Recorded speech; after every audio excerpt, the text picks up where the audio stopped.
오늘도 함께 하시는 좋으신 주님의 은혜가 예배하시는 모든 성도님들 가운데 함께 하시기를 소망합니다. 작년 이맘때쯤을 돌아보면 꽃들이 피고 봄의 기운을 알리는 것을 보면서 저 꽃들이 다 지기 전에 교회에 다 같이 모여서 회복된 예배를 드렸으면 합니다라는 기도를 드렸는데, 그런 소망을 또 이루지 못한 채 우리는 또 시간이 지나가고 또 봄이 찾아오고 꽃이 피고 우리는 회복을 소망하는 그런 기다림의 시간들을 가지고 있습니다. 성도 여러분, 지난 코로나의 기간 동안 삶을 돌아보면서 무엇이 가장 힘들다라는 생각을 하셨습니까? 여러 가지로 많이 어렵기 때문에 경제적인 어려움, 그리고 정서적인 어려움들이 참 많이 크셨고 또 지금도 그런 분들이 많으실 거라고 생각이 됩니다.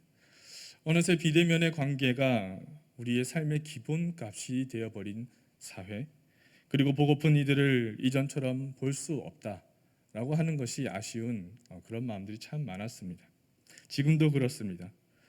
그런데 돌아보니 그 코로나의 기간 동안 또 한 가지 마음을 아프게 하는 것은 이 시기를 통해서 믿음의 고백, 그리고 한국교회의 현 상황, 우리의 믿음의 어떤 상태인지를 돌아보며 부끄러운 민낯과 바닥을 자꾸만 반복적으로 확인해야 하는 그런 일들이 일어나고 있다는 것이었습니다. 처음에는 신천지를 중심으로 그 바이러스가 퍼져나가기 시작하더니 신천지는 교회가 아닙니다 라는 변명으로 시작한 이 말들이 터무니없는 비상식적인 집회를 강행하는 교회의 모습과 여러 많은 선교단체들의 어떤 규정을 어기는 모습들, 그런 모습들 때문에 우리는 참 많이 비난을 받았습니다. 물론 방역 시스템을 준수하고 모범적으로 잘 지키는 교회들이 더 많지만 결국 많은 사람들이, 많은 이들이, 많은 국민들이 코로나 확산 방지를 위해서 노력할 때 또 무분별한 집회와 모임을 강행하던 그런 교회들의 모습, 사회가 어떻게 되든 자신의 종교적인 형식을 지켜야 한다라고 하는 그런 모습들이 우리에게 질타의 화살이 되어서 날아온 것들도 참 많았습니다. 결국 그런 교회들에 대한 국민의 시선, 많은 이웃들의 시선이 지금도 곱지 않다라고 하는 것이 우리의 마음을 참 아프게 합니다. 한 여론조사에 따르면 한국 교회를 신뢰합니까? 라고 하는 질문에 신뢰하지 않습니다 라고 대답한 비율이 100% 중에 76%가 된다라고 하는 조사가 있습니다. 그 기사를 보면서 참 참담하다라는 생각을 했습니다. 한국 교회는 어떻게, 우리는 어떻게, 믿음은 어떻게, 믿음의 성도들은 어떻게, 기독 신자들은 앞으로 어떻게 하나님께 이 믿음의 고백을 드려야 할까, 세상 가운데 어떻게 나타내야 할까라는 고민을 할 수밖에 없는 것이죠. 오늘 본문이 속한 마태복음 21장을 보면은 하나의 강렬한 이미지가 있습니다. 그것은 예수님의 걸어가시는 발걸음입니다. 홀로 한 곳을 향해서 뚜벅뚜벅 걸어가시는 예수님의 발걸음이 거기에 있습니다. 모두가 힘이 풀린 눈빛으로 어디로 가는지 모르고 정신없이 살아가는 그 세상 가운데서, 중심을 잃고 무너져가는 세상 가운데서 다시 그 세상의 어떤 아픔과 고통을 새롭게 회복시키려고 하는 의지를 가지고 입성하시는 그런 한 사람의 발걸음이 나타나고 있죠. 당시 유월절 명절을 지키기 위해서 예루살렘으로 많은 사람들이 올라가고 있습니다. 그 사람들과 예수님의 발걸음의 방향은 똑같았지만 그러나 그 안에 담겨져 있는 지향과 방향은 전혀 다른 색깔을 가지고 있었습니다. 그런 발걸음을 가진 예수님이었습니다. 가장 가까운 이들에게 공감받지 못하고 오히려 홀로 외롭게 걸어가야 했던 발걸음, 그 끝에는 죽음이라고 하는 고통이 기다리고 있는 줄을 알면서도 외면하지 않고 아버지의 이름을 끝까지 부르며 한 걸음 한 걸음을 내딛어 걸어가야 했던 그 발걸음, 그 발걸음이 옛날 갈릴리에서 예루살렘으로 한 번 걸어가는 것으로 끝나는 것이 아니다라는 것이죠. 마치 우리의 삶 속에 하나님께서 다시 한번 우리의 삶의 지향이 무엇인지를 돌아보게 하시는 그런 모습이 아닐까 하는 마음이 참 많이 듭니다. 주님의 그 발걸음은 우리에게 질문을 하고 있는 것은 아닐까요? 너희가 걷고 있는 그 길이 진정 맞는 길이냐? 옳은 길이냐? 교회가 바라보고 있는 그 방향이 진정 참이냐? 너는 참 생명으로 생명을 가지고 생명답게 살아가고 있느냐? 가야 할 곳을 바르게 보며 그곳을 향해 살고 있느냐?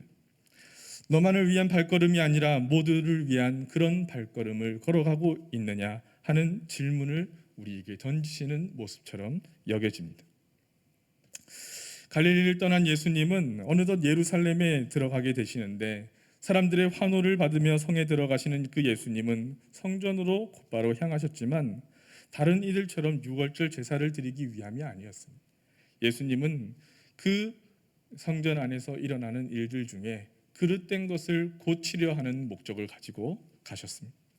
성전에서 팔고 사고 하는 사람들을 다 내쫓으시며 돈을 바꾸어 주는 사람들의 상과 비둘기 파는 사람들의 의자를 둘러 엎으시며 먼 곳에서 하나님을 예배하기 위해 온 순례자들을 위해서 재물을 준비해서 파는 것과 성전에 바칠 성전세를 세겔로 바꾸어 주는 것은 제사장들이나 순례자들에게 당연하고 익숙한 것이었지만, 어찌 보면 그것은 일종의 배려이고 편의를 제공하는 일들이었지만, 그러나 예수님께는 이것이 불의하고 또 강도들이나 하는 것처럼 보여지는 부분이 있었다라는 것이죠. 여러분, 우리의 삶을 돌아보면 당연하고 익숙하고 그렇게 해왔고 그런 것이라고 여겨지는 일들 가운데 잘못된 것들이 참 많이 있습니다. 부당하게 이익을 챙기는 것이 문제인 상황들을 보시고 그것들을 둘러 엎으시는 예수님의 모습인 거죠. 제사장들은 사람들의 종교심을 이용해서 배를 불리고 그 불리는 것에만 관심을 둘 뿐, 아픈 이들을 돌아보고 그들을 회복시키고 하는 본질적인 하나님의 일에는 관심이 없었던 모양입니다. 성전을 한바탕 둘러엎으신 그 예수님께서는 성전에서 제사 드리는 사람을 만나는 것이 아니라 뜰로 나가 눈먼 사람들과 다리 저는 사람들을 만나서 그들을 껴안아 주셨습니다. 이는 예수님께서는 성전이 본래 무슨 역할을 해야 하는지를 일깨워 주고자 함이 아니셨을까요? 여러분, 생각해 보면 우리는 본래의 역할을 잘 하는 것이 중요합니다. 교회가 본래의 역할들을 잘 감당하고 사람이 사람의 역할들을, 그 본래의 자신의 역할들을 잘 감당한다면 무엇이 문제겠습니까?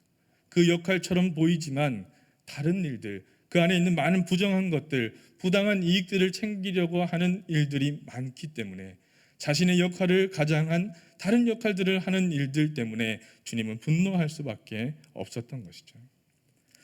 마태복음 21장은 예루살렘에 입성하시는 예수님의 모습과 성전 정화 사건 이외에도 그 이후에 두 개의 사건과 두 개의 비유를 보여주면서 우리에게 말씀해 주십니다. 먼저 두 개의 사건을 먼저 보면, 예수님께서는 길가에 있는 무화과 나무로 가셨습니다.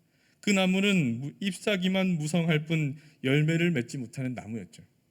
예수님은 이제부터 너는 영원히 나무 열매를 맺지 못할 것이다 라고 저주한 그 나무는 바로 말라버렸습니다. 아시다시피 그 무화과 나무는 겉만 그럴듯한 진정한 생명의 열매를 맺지 못하는 그릇된 성전을 가리키는 것과 같은 것이었죠. 그것을 상징하는 것이었습니다. 이후 예수님께서 성전에서 사람들을 가르치고 계실 때 대제사장 무리들이 와서 예수님께 질문을 합니다. 21장의 23절의 말씀을 보면, 예수께서 성전에 들어가 가르치실 때에 대제사장과 백성의 장로들이 나와 이르되 내가 무슨 권위로 이런 일을 하느냐, 또 누가 이 권위를 주었느냐라고 질문을 합니다. 예수님께서는 그에 대해 이렇게 대답을 하십니다. 24절에 예수께서 대답하시되 나도 한 말을 너희에게 물으리니 너희가 대답하면 나도 무슨 권위로 이런 일을 하는지를 이르리라. 그들은 대답하지 못하죠. 왜냐하면 자신의 역할들을 잘 감당하고 있지 못하다는 것을 분명히 알고 있기 때문에 그렇습니다. 죄라는 것은 모르는 것이 아닙니다. 부당한 것이라는 것은 잘못됐다고 하는 판단은 절대로 감지하지 못하고 의식하지 못하는 것이 아닙니다. 그 일들을 하는 사람은 이것은 분명히 잘못된 것이다 라는 것을 알지만, 그러나 진짜 하나님이 원하시는 일이 무엇인지, 하나님께서 누구를 통해서 일하고 계시는지, 그것을 원하시는지는 관심이 없었던 것입니다. 역할이 다르고 목적이 다르기 때문에 그런 것 아니겠습니까? 대제사장들은 오직 자신만이 하나님의 사람이라고 하는 교만함을 가지고, 또 오직 자신의 일들이 하나님의 일이라고 하는 생각 속에서 살았고, 하나님을 두려워하기보다는 사람들을 신경 쓰며 살아가는 그런 태도를 가지고 있었던 것입니다. 성도 여러분, 생각해 보면 우리는 날마다 많은 것들을 의식하며 살아갑니다. 그런데 가장 중요한 것은 우리의 역할은 하나님께 예배하며 하나님을 의식하는 것인데, 우리의 삶에는 사람들을 의식하고 사람이 정해놓은 많은 일들을 생각하며 그 목적 하에서 살아가고 있지는 않으십니까? 바라기는 우리는 하나님 의식하며 하나님 바라보며 살아가시는 귀한 왕중의 성도님 되시기를 소망합니다. 예수님은 그렇게 대제사장 무리를 앞에 두고 마치 작정이라도 하신 듯이 또한 두 가지의 비유를 연이어서 말씀하고 계십니다. 어떤 사람에게 아들이 둘 있었는데 아버지가 맏아들에게 오늘 포도원 가서 좀 일을 해라 라고 했더니 싫다고 하다가 나중에는 뉘우치고 가서 일을 하죠. 둘째 아들에게도 그렇게 말했는데 둘째는 가겠다고 하더니 가지 않고 그 일들을 하지 않는 것이죠. 이 둘 가운데 누가 아버지의 뜻을 행하였느냐라고 묻자 사람들은 첫 번째 아들이다, 맏아들이다 이렇게 대답을 합니다. 예수님은 대제사장 무리에게 이런 말씀을 하십니다. 31절의 말씀에 예수께서 그들에게 이르시되 내가 진실로 너희에게 이르노니 세리들과 창녀들이 너희보다 먼저 하나님의 나라에 들어가리라. 이 말은 대제사장 무리들에게 스스로를 다른 사람들과 보다 하나님과 훨씬 더 가깝다고 여기는 그들에게, 그리고 또한 세리와 창녀들은 사람 취급도 하지 않던 그들에게는 굉장히 충격적인 소식이 되었을 것입니다. 그런데 그 충격이 채 가시기도 전에 예수님은 또 하나의 비유를 말씀해 주십니다. 그것이 오늘 본문이 속해져 있는 소위 포도원 농부의 비유라고 하는 것이죠. 어떤 포도원 주인이 자신이 만든 포도원을 농부들에게 세를 주고 멀리 떠났습니다. 수확철이 되어서 소출을 받기 위해서 농부들에게 사람을 보냈는데 농부들은 의당 소출의 일정량을 감사의 마음을 담아서 바쳐야 하는데 그렇게 하지 않고 주인이 보낸 사람을 때리고 죽이고 돌로 쳤다라는 것입니다. 나중에는 아들을 보냈는데 그 아들마저 죽여버렸. 포도원을 오랫동안 자신들이 관리하다 보니 이것이 마치 내 것인 것처럼 착각하는 그런 모습을 하게 되는 것이죠. 그러나 그것은 완전히 정확하게 착각이었던 것입니다. 예수님께서 물으시죠. 그 주인이 그 농부들을 어떻게 하겠느냐? 사람들은 대답합니다. 그 악한 자들을 가차없이 죽이고 제때의 소출을 바칠 만한 다른 농부들에게 포도원을 맡길 것입니다. 예수께서 그 답을 들으시고 이렇게 말씀을 하십니다. 43절의 말씀. 그러므로 내가 너희에게 이르노니 하나님의 나라를 너희는 빼앗기고 그 나라의 열매 맺는 백성이 받으리라.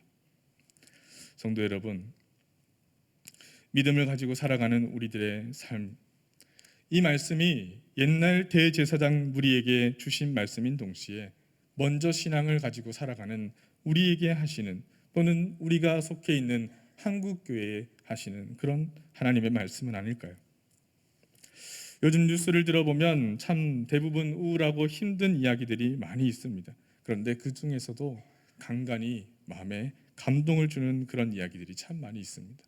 여러분, 돈줄이라는 말을 아십니까? 이 돈줄이라고 하는 신조어는 돈 또는 돈에다가 더하기 혼줄이라고 하는 표현을 합성해서 이야기하는 것이죠. 그 의미가 원래는 혼줄이 나다라고 하는 의미이지만 어려운 때에 정의로운 일들을 잘 함으로써 타의 귀감이 된 한 가게에 물건을 많이 팔아주자라고 하는 그런 역설적인 의미로 사용되는 것이 돈줄이라고 하는 유행어입니다. 그런데 그 돈줄의 예화들이 생각보다 많아서 찾아보는데 참 훈훈한 생각이 들었습니다. 광주에 있는 어느 시장에는 1,000원짜리 백반을 파는 식당이 있는데 이 식당은 지금은 돌아가신 한 어머님이 자신의 사업 실패로 인해서 끼니도 어려웠던 그 시절에 자신이 받았던 도움을 돌려주기 위해서 이 식당을 차려서 백반 가격을 1,000원에 자신처럼 힘들고 배고픈 이들을 먹이는 데에 시작되었다라고 합니다. 따뜻한 밥 한 끼를 먹을 수 있도록 배려한 것이죠.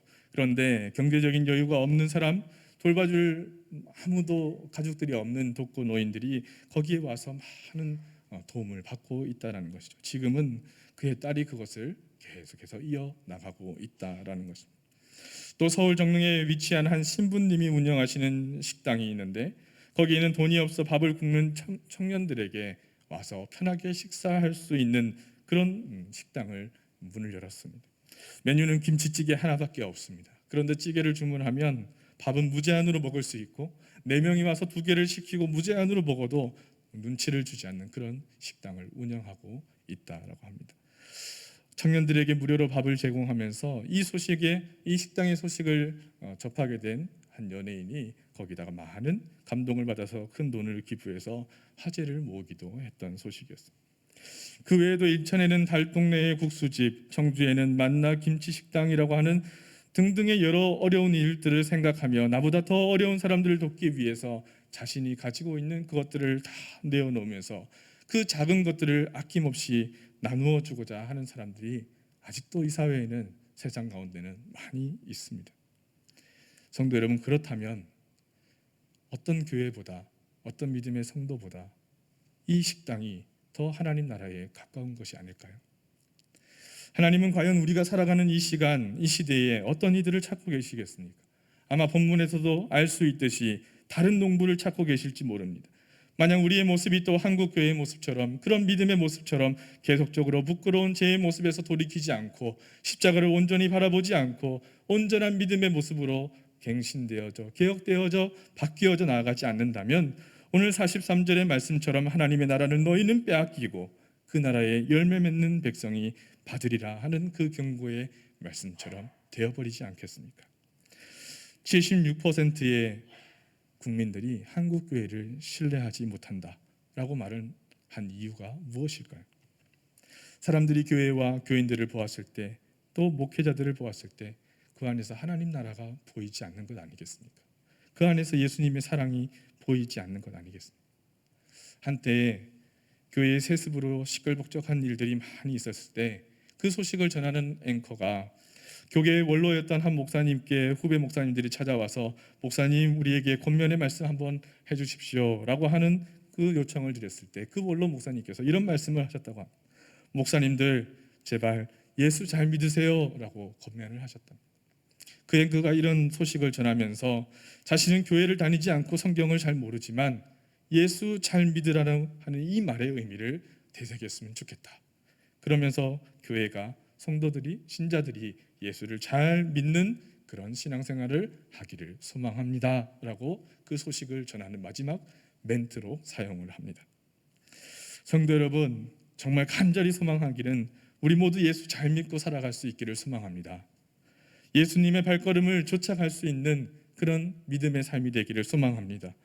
여호와를 앙망하는 이 새 힘을 얻으리니 라고 하는 우리의 표어의 고백처럼 우리가 주님 바라보면서 살아갈 때 분명한 것은 우리 주님께서 우리에게 힘을 주시고 우리를 통해서 이웃들이 또한 힘을 얻게 하실 줄을 믿습니다.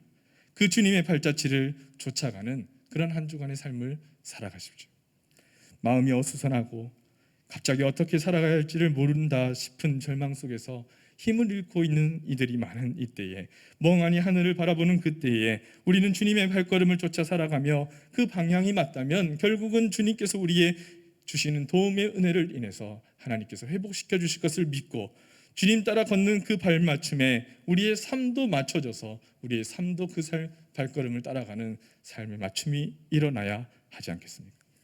주님은 오늘도 세상의 참 진리와 생명과 평화의 길을 만들기 위해 주님께서는 걸어가고 계십니다. 오늘도 일상의 삶 가운데 우리의 하루하루의 걸음, 그 나가야 될 발걸음이 주님의 걸음과 많이, 되도록이면 많이 포개어지는 삶의 걸음, 그 걸음을 살아가는 사순절의 기간이 되기를 간절히 소망합니다. 그런 한 주간의 삶을 주님의 은혜로 살아가시기를 축복합니다. 기도드리겠습니다. 하나님 아버지, 하나님, 우리는 사순절의 시간을 보내고 있습니다. 예수 그리스도를 따라 고난을 통해 하나님 나라를 드러내신 그 발걸음을 따라가는데 우리의 모습을 돌아보니 그저 고집스러운 모습들만 나타내며 살아가는 것은 아닌가 돌아봅니다.